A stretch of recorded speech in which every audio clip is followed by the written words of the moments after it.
No. Got Kodak here. He doesn't even know he's on camera. Doesn't know what's going on. So, love beer. Done a lot of videos.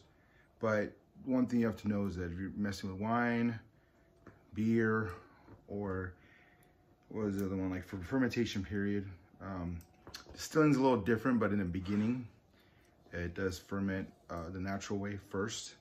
And all you're doing is really boiling all the stuff out and then removing it. So regardless if you're messing with that, Meridian Hive, they were just doing a little bit of everything, home brewing, wine. They won awards. I forgot the names, but I'm kind of very intrigued by it because it's canned mead.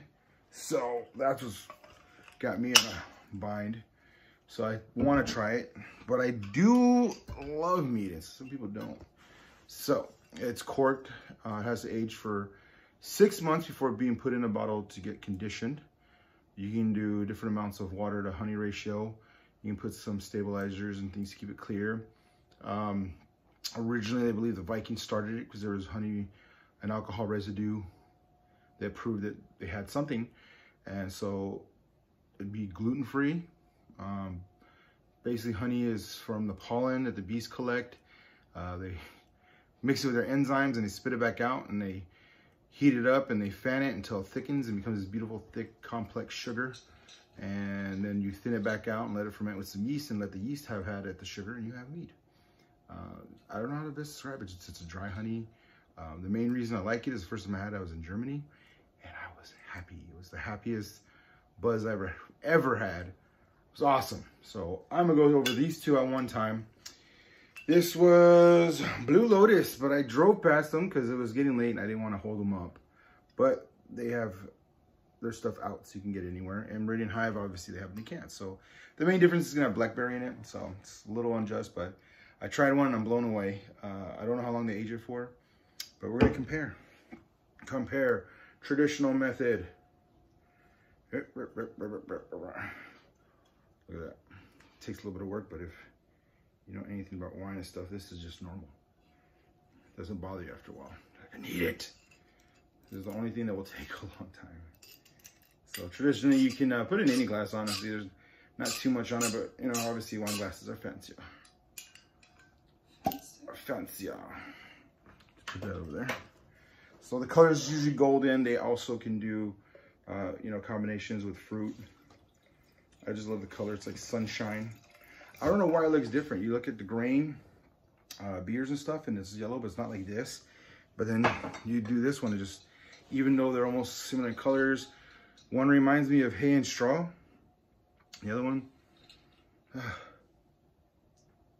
you don't really have to smell it. They're not too different, but yeah, it's just dry honey. So you can get a little bit of the proteins and the fermented part, which is almost like sour, but then the honey makes sweet notes of it.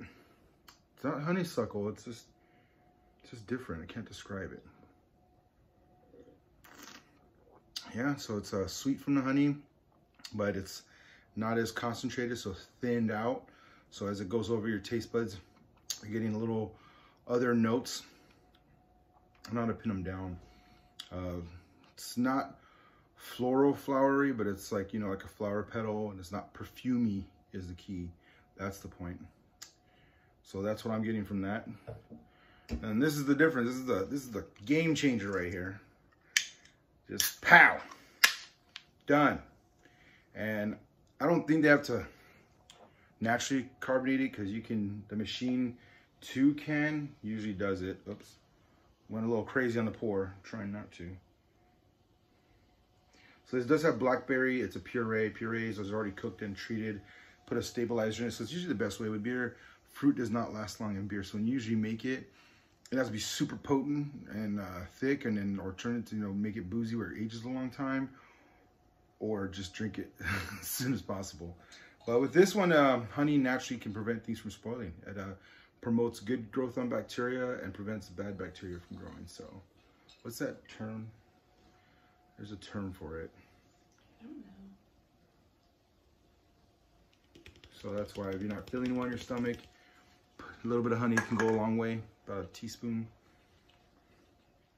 Or just put it in tea. So I'm getting the fruit, and the carbonation is reminding me as if it's beer. So the effervescence, but I'm not getting too much on the honey part, just mostly the fruit. But flattens out and boom, blackberry, tartness, a little subtle honey, done. This is at 6.5, so the ratio is slightly thinner, and this wine is the one I got the 12% because I wanted it to be up there. That's all it is. So this is 12%. It sits for 6 months, and you bottle it, and then it sits for a long time. The longer it sits, the more concentrated you get, and it can go back to a highly concentrated, boozy mead. But I haven't seen too many of them, but most of them are usually light, around 11 or so. Very easy to enjoy, subtle. They're a little more pale. So depending on the honey, if you get clove honey, things like that, you can season it.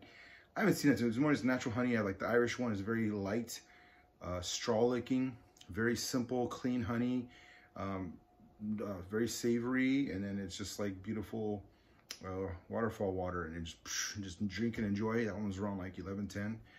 This one's definitely a lot richer, so do be warned. It will sit. That's a comparison. I don't know what to say. It's just something that intrigues me, something I look at. It's awesome. The only thing I haven't seen is a sparkling mead, and I have, so this is the closest thing to carbonated mead, and I have a couple ideas, but it's gonna take a while before I make them happen. So in the meantime, just buy it and enjoy it. The blackberry would be more like if you're into ciders, I recommend it. If you're super into wines, I wouldn't recommend this at all, but if all you do is enjoy the dessert ones or port wine and stuff, give it a shot. This could be something to mix in with. Yeah.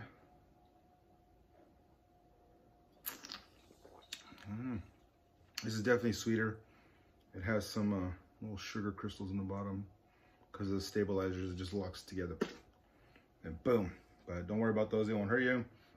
And that's it. Just a little quick moment on mead, the drink of the Vikings. I enjoy it. Some people can't.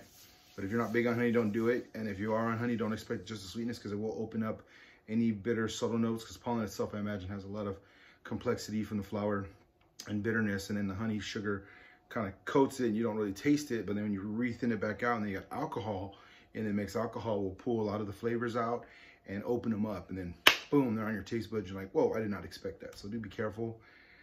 It's just intriguing to me. I love it. Hopefully this is something you want to check out, Meridian Hive or Blue Lotus.